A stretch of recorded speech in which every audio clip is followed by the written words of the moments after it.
screenplay graphic novel is something that comes out of converging trends. What converging trends are is when you've got different market forces coming together, which don't seem to be related, but they are in this particular case, right? They give an example of a converging trend. When I was a boy, my father built a tennis court in our backyard, and we did everything on that tennis court except play tennis. Okay, we played golf, we played cricket, we played rugby, whatever, but we didn't play tennis. On the other side of the world, at the same time as me, a guy my age, a guy called Jimmy Connors, he was practicing tennis. He was playing tennis very hard. Now, what he didn't know, what I didn't know at the time, was that there were advances in different fields which were converging together. So we had television. Television was just out, and it was being quickly perfected. And we had space travel. That was coming out. Apparently unrelated to television, and certainly apparently unrelated to tennis. But what happened at a certain point in time is that they found they could beam a television signal from one country to another country on the other side of the world through satellite, and therefore, overall, the Tennis Association, realising that they were getting their tennis put on in another country, tennis was amateur, they said, well, hang on, you're making money out of this. You should give some of the money to our tennis players. So then tennis turned professional. So the converging trends all came together at the same time. And Jimmy Connors was just the right age to come in, win a couple of Wimbledons off an aging John Newcombe, and the rest is history. But he, John Newcombe was amateur, and he was at the end of his career. Right? Jimmy Connors came in very young and turned professional. He'll only ever turn professional once in history.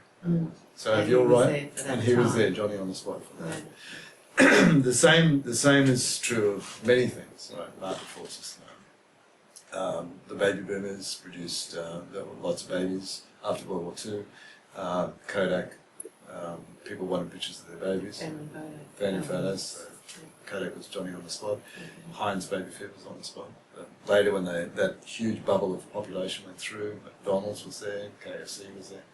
So how does screenplay graphic novels? Screenplay graphic novels, there are converging trends from different elements that don't seem to be connected, but they are. Okay, so you have one particular element is writers like myself. Okay. So there's lots and lots of people out there writing now. And that's mainly because of computers. Because computers make it easy to write now.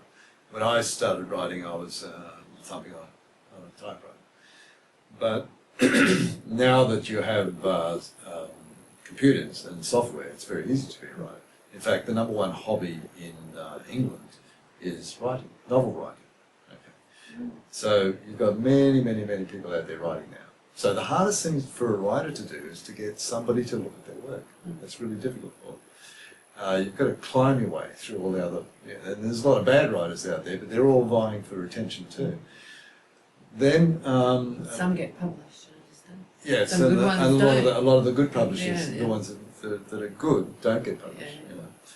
Then you've got another element, which is not immediately apparent, but you have a lot of artists out there now. You've got a lot of art schools and universities and colleges and that sort of stuff producing artists every year, and they're being helped along too by computers. Right? And there's Photoshop and all the software that goes with that.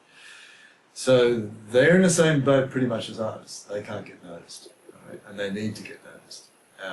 Otherwise, we both end up working for, writers end up doing copywriting for advertising agencies, and artists end up doing artwork for advertising. Neither of us wants to work for those people, but we have to because we have to in order. Then another element, which is converging at the same time, is screenwriters. Screen courses. Okay, film screen courses. You've got many students now coming out of universities, out of colleges, and even high schools. High schools have film courses now. So you've got a film literate generation coming through. The leading edge would be somebody like Matt Damon, right? But people that came behind him. Now, they're coming out of high schools, they're going into colleges, universities, and they know how to read screenplays, how to write screenplays. They know all of the conventions, and those people want to be part of the film industry because they've been studying it since high school. They've been talking about it since high school. They understand everything. So, okay, then you look at, say, a screenplay competition like Amazon's. Okay, it's crying out for these different elements to come together at the same time. Somebody's going to bring out a screenplay graphic novel, and that person is going to be the Jimmy Connors who's right there at the right time. Okay. To put out a screenplay graphic novel, the layout of it would be fairly obvious. You'd have a screenplay down one side, you'd have the graphic novel down the other side. And in what format you're talking about? Well, it'd be in a normal screenplay layout in terms of the book itself, but how you'd have it initially is as a flip book on the online. And so a writer would say, an artist would say, I want to illustrate page 6. So they could log on to something like Amazon Access. This particular screenplay graphic novel section, and they say, okay, I want to book page 6 of the screenplay. I want to have a go at that. So they're given a time limit, say 2 weeks that they've got. Otherwise, they'll tie it up forever. And then they have to illustrate that page 6. They send in their illustration. There might be a little bit of to and fro in terms of conversation about corrections about their drawings. Okay, and then once that's in there and it's locked in, their name is on the bottom, it's hyperlinked to their website, and so they are getting the attention that they want to get. So this is a very good way, and this might be up there for say a year or so. Okay, so this is a very good way for them to get coverage. So they will give you that page for free. There's no problem with that. And there is another way of rewarding them, and I'll tell you about in a second. So. But you can challenge, as an artist, you can challenge somebody's page, and you can say, I want to do that page too. And they can go ahead and do it, and they can send it in. And if it's better, we'll actually take the old page 6 out and put in the new page 6 drawings. But we'll also contact the author and say, you've been usurped. Do you want to have another go at page 6, or do you want to try another page? Right? But eventually, so every page of the screenplay graphic novel will look different. We'll have different artists and different styles. And you don't see a problem with that? No. I mean, one artist can do more than one page, right? But I don't see any problem with having all the different styles. That's what it's really about. It could be quite exciting. Get to see all the different styles that you get, and interpretations. And that can be very inspiring. Don't forget, you'll get drawings from film students as well, because they do storyboarding. This is storyboarding.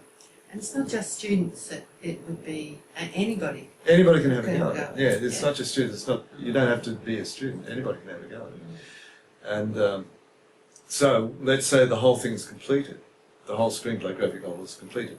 It's then closed online, or it can be downloaded as an ebook online. Okay, but it's then printed and distributed right throughout the world and sold. And so the artist's website will be on the bottom of the page, not just the link. Now that it's in printed form, and it'll be collector's piece, really. You know. So it's an advertisement for everybody's work. Yeah, it's an advertisement for everybody's work. It's also a great advertisement for the screenplay, because the people who are not that film literate, they can read the screenplay and maybe not understand it, but they can turn around and read the graphic novel. They've got a very good idea of what the overall film will look like. Okay, so then on the last page, on the back cover, you can have a form that you can tear out, and on that form, you can reward the artist that you think is the best artist. So all you have to do is fill in you said the artist on page 6, this guy. I thought he was, or girl, I think that's the best artist in the book. Amazon will then give $5 to that particular artist for every time that somebody writes in one of those forms. Amazon gives $5, and they can get publicity out of that. They can say that in 1 year this person received more votes of confidence than anybody else, therefore we regard them as the best artist of the book. And they can hold themselves up from then and evermore that they're an Amazon artist champion. Also, because you've got a form, on the back of the, you've already got a form, you've got them filling in a form, you can say, would you like to invest in this film? Now, I know that you don't have to get them to invest in the film, because obviously the money can be raised from elsewhere, but this is really part of getting a social buzz, getting everybody involved in the process, getting a lot of pre-publicity out there, and it's market research. So you've got to say, if you can raise 1/3 of the budget of the film in this manner, okay, then you know that this is what the public really wants to see. Okay, so it's a very good way of. And the sales of the books, would that be contributed to the film budget? Or is a proportion of it. I mean, obviously you have to cover your costs, yeah. But a proportion of it would be, yeah, sure. Yeah. So how would you promote something like that? Well, promotion I think would be fairly easy, because, like I mentioned, you've got every one of those universities, those colleges, those high schools who have art and film courses. So it's a matter of going around there and just getting a lecture and just saying, you know, hey, we've got this. Well, no, explaining it to them, showing them what we've got. You can be a part of this. You'll get people going to your website as a result of this. You'll be part of the whole process. This will be your film as much as it's our film, and just explaining how they can be rewarded, and also just because you're allowing them to become part of the filmmaking process, which is what they're studying, which is what they want to do. So apart from students, how would you promote it to people other than students? Well, you've got it on the web as well. So it's downloadable, it's viewable on the web. And the ebook would be downloadable. The ebook would be downloadable for years to come. Yeah. Yeah. So you could put say $20 on the ebook, because you've got all those artists, a collection of all those artists. People who wanted artists would actually download that book for $20, so that they have a compendium of artists that they can call upon for now and evermore. You know, it's like, find me an artist. I've got, 400 great artists in here. Yes. Maybe not 400, 100. Yeah.